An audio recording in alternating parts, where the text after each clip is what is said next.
ಪ್ರಥಮ ಚಿಕಿತ್ಸೆ.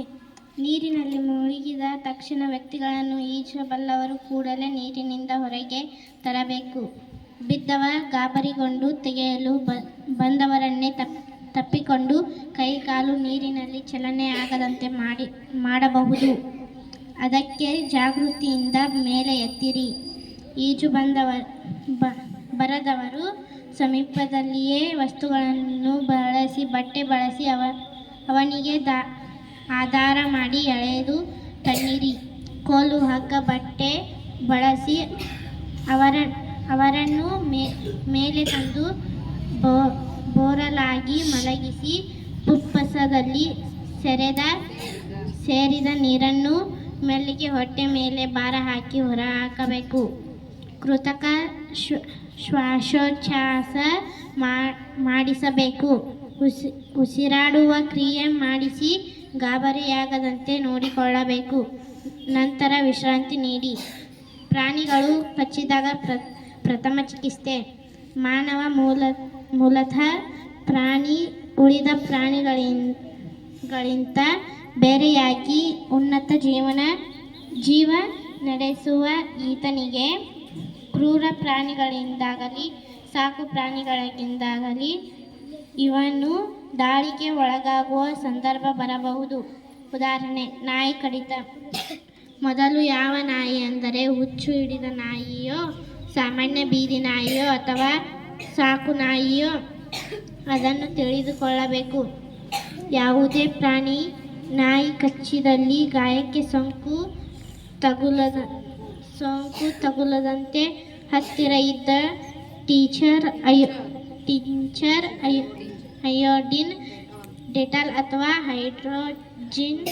Hydrogen peroxide ದ್ರಾವಣದಿಂದ ಶುಚಿಗೊಳಿಸಿ ಅದಕ್ಕೆ ರಕ್ತಸ್ರಾವ ತಡೆದು ಮೇಲೆ ಸಾಮಾನ್ಯ ಸುರುಳಿ ಬ್ಯಾಂಡೇಜ್ ಸುತ್ತಿ ಪ್ರಥಮೋಪಚಾರ ಮಾಡಬೇಕು. ಇವತ್ತಿನ ಸಚೇತನ ಚಟುವಟಿಕೆ ಏನು ಅಂತಂದ್ರೆ ಪ್ರಥಮ ಚಿಕಿತ್ಸೆ. ಕೆಲವೊಂದು ಸಾರಿ ನಮಗೆ ಗೊತ್ತಿಲ್ಲದಂಗನ ಆಕಸ್ಮಿಕವಾಗಿ ಏನಾಗುತ್ತೆ ಅಂತಂದ್ರೆ ಆರೋಗ್ಯದಲ್ಲಿ ಸಮಸ್ಯೆಗಳು ಉಂಟಾಗ್ತಾವೆ. ಅವಾಗ ಉಂಟಾದಾಗ ಆ ಸಮಯದಲ್ಲಿ ತತ್ಕ್ಷಣವಾಗಿ ನಾವು ಯಾವ ರೀತಿ ಆರೋಗ್ಯದ ಕಾಳಜಿನ ತೆಗೆದುಕೊಳ್ಬೇಕು ಅಂತಕ್ಕಂಥ ವಿಷಯ ಇವತ್ತಿನ ಸಚೇತನ ಚಟುವಟಿಕೆ. ಶಾಲಾ ಕಾಲೇಜುಗಳಲ್ಲಿರ್ಬೋದು ಅಥವಾ ಮನೆಯಲ್ಲಿರ್ಬೋದು ಅಥವಾ ನೀವು ಎಲ್ಲಿ ಇರ್ತಿರಲ್ಲ ಅಲ್ಲಿ ಒಂದು ಪ್ರಥಮ ಚಿಕಿತ್ಸೆ ಅಥವಾ ಫಸ್ಟ್ ಏಡ್ ಅಂತ ಒಂದು ಬಾಕ್ಸ್ ಇರುತ್ತೆ. ಆ ಬಾಕ್ಸ್ನೊಳಗೆ ಆ ಒಂದು ಪೆಟ್ಟಿಗೆಯಲ್ಲಿ ಏನೇನಿರುತ್ತೆ ಅಂತಂದ್ರೆ ಆ್ಯಂಟಿಸೆಪ್ಟಿಕ್ ಒಂದು ಕ್ರೀಮ್ ಇರುತ್ತೆ, ಬ್ಯಾಂಡೇಜ್ ಇರುತ್ತೆ, ಪಟ್ಟಿ ಹಾಕ್ತೀವಲ್ಲ ಅದು ಇರುತ್ತೆ. ಅವುಗಳನ್ನು ಉಪಯೋಗಿಸಿಕೊಂಡು ತತ್ಕ್ಷಣವಾಗಿ ನಾವು ಯಾವುದಾದ್ರೂ ಒಂದು ಆರೋಗ್ಯದ ಸಮಸ್ಯೆಗಳಾಯಿತು ಅಂತಂದ್ರೆ ಅದರ ಮೂಲಕ ನಾವು ಉಪಶಮನವನ್ನು ಮಾಡ್ಕೊಳ್ಬೇಕು. ಯಾಕಂತಂದ್ರೆ ನಮ್ಗೆ ಯಾವಾಗ ಏನಾಗುತ್ತೆ ಅಂತ ಹೇಳಕ್ ಆಗುದಿಲ್ಲ.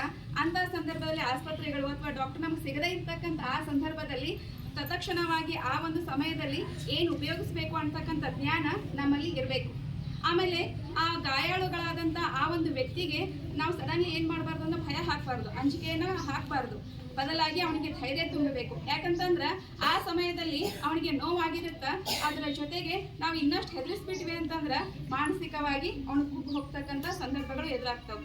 ಆದ್ದರಿಂದ ಈ ಒಂದು ಫಸ್ಟ್ ಏಡ್ ಬಾಕ್ಸ್ ಇದನ್ನ ಉಪಯೋಗಿಸಿಕೊಂಡು ನಮ್ಮಲ್ಲಿ ಇನ್ನೂ ಅದವಂತ ಅಂತಲ್ಲ, ಇವ ಹಳ್ಳಿಯೊಳಗೆ ನೋಡ್ರಿ ಹೆಚ್ಚಿದಾಗಿ ಕೈ ಅಥವಾ ಕಾಲಿಗೆ ಪೆಟ್ಟಾಯಿತು ಅಂದ್ರೆ ಅರಿಶಿನ ಹಚ್ಚುತ್ತಾರೆ.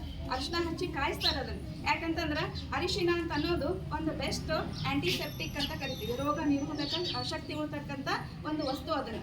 ಆ ರೀತಿ ನಮಗೆ ಯಾವ್ಯಾವ ಸಿಗ್ತಾವಲ್ಲ ಅಂತಹ ವಸ್ತುಗಳನ್ನು ಉಪಯೋಗಿಸ್ಕೊಳ್ತಕ್ಕಂಥ ಕಲೆನೂ ಇರಬೇಕು. ಪ್ರಾಣಿಗಳು ಕಟ್ಟಾಗಿ ಸಾಕಷ್ಟು ಉದಾಹರಣೆಗಳನ್ನ ಇದ್ವು ಅವು, ಬಟ್ ಆಕೆ ಪಾರ್ವತಿ ಬಂದಿರಲಿಲ್ಲ. ಅದಕ್ಕೆ ಕೆಲವೊಂದಿಷ್ಟು ಈ ಒಂದು ಸಿಗ್ತಕ್ಕಂಥ ಆ ಒಂದು ಸಮಯದಲ್ಲಿ ಸಿಗ್ತಕ್ಕಂಥ ಔಷಧಿಗಳನ್ನ ಬಳಸ್ಕೊಂಡು ಆರೋಗ್ಯದ ಸಮಸ್ಯೆಗಳನ್ನ ನಾವು ಏನು ಮಾಡ್ಕೋಬೇಕು, ದೂರ ಮಾಡ್ಕೋಬೇಕು ಅಂತಕ್ಕಂಥದ್ದು ಇವತ್ತಿನ ಸಚೇತನ ಚಟುವಟಿಕೆ. ಇದನ್ನು ನಿರೂಪಿಸಿದಂತಹ ಚೈತ್ರ ಇವಳಿಗೆ ಎಲ್ಲರ ಪರವಾಗಿ ಅಭಿನಂದನೆ.